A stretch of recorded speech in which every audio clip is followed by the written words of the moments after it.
হ্যাঁ হ্যাঁ আইন আমরা আইন টিকটক করে আমার বোনের হি দিদি টিকটক করে ফেলি আজও ডিফিউজ আমার বড় জামার জন্য ক্লিয়ার হয়েছে না ক্লিয়ার হয়েছে না আজও ডিফিউজও ক্লিয়ার হয়েছে না কুড়ে সমাধান হয়েছে না কুড়ে মা বলা চলতেছে কুড়ে মা বলা চলা অবস্থাত আমার বোন কি জন্য মরা গেছে চারতলা বাসাত আমার যে বোন কোনো সময় দরজা খুলে না এই জায়গার মধ্যে 5 জন মহিলা 2 জন পুরুষ 2 জন বুড়া ফুয়া যায় হত হয় মেয়ে মানুষ আছে বাসার দারোয়ান সহ জড়িত আছে আমার বোনের মারা গেছে তাদেরকে একটু আপনারা চিহ্নিত করতে পারছেন আমার এখন 3 জন যেখানে এখানে মহিলা ধরা হয়েছে চিনছি না বোনের জামাই যেটা বিয়া করে এটা সবসময় টিকটক করে আমার বোনের হি দিদি টিকটক করে মাথা চুলের দি টিকটক করে জাহাজত বেড়াইতে গেলে টিকটক করে বোনের জামাই টিকটক করে বোনের টিকটক করে ওর হি দিদি টিকটক করে তা আমার হতল যে তুমি বিয়া করে ফেলাইছো ওরে ক্লিয়ার করে ফেলাইতা কুড়ত মা বালাই লটকা লাগছে গুণা হারিয়ে দিছে না এখন আমার বোনের আবার 70 আমি করি দুশ্মনী করি আমার বোনের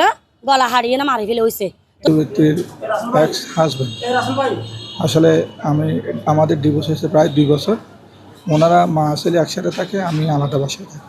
আচ্ছা যাদের গ্রেফতার করছে তাদের কি কোনো খবর পাওয়া গেছে বা তাদের ওনারা আমাদের আমি যে এলাকায় থাকি ফেসকারপাড়া, আমাদের একটু পাশে ওনাদের ঘর। পরে আমরা খবর নিয়ে জানতে পারলাম ও হচ্ছে এই শফি সওদাগরের বউ, শফি সওদাগরের বউ, শফি সওদাগরের মেয়ে এবং শফি সওদাগরের শালী, ওরা 3 জনে আমার ওয়াইফকে ছুরি মারছে।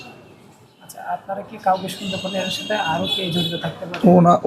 ওনারা আমি তো ওখানে শুনে ওনাদের বক্তব্য জানতে পারলাম। ওনাদের ওখানে ওর শফি সওদাগরের বউয়ের একটা বাবি গেছে, তার সাথে নাকি বাবির একটা মেয়ে গেছে, আরও 2-3টা ছেলে গেছে। ওদের আমরা শনাক্ত করতে পারবো, এলাকার মানুষ ওদেরকে চিনতে পারেন। আচ্ছা তাহলে আপনারা কি আগে থেকে কারোর সাথে শত্রুতা ছিল? আমরা এখানে হাসপাতালে এসে এখন বর্তমানে আমাদের বাসায় যিনি কাজ করে উনি বলছে যে ওনারা নাকি কালকে তো ঘটনা, ওনারা নাকি পরশুদিন একবার আমাদের বাসায় গেছিল, গিয়ে বলছে যে আমরা বাসা দেখতে আসছি, বাসাটা এসে দেখে আসছি বলে আবার চলে আসছে। কালকে গিয়ে ওনারা এই হত্যাকাণ্ডটা ঘটেছে।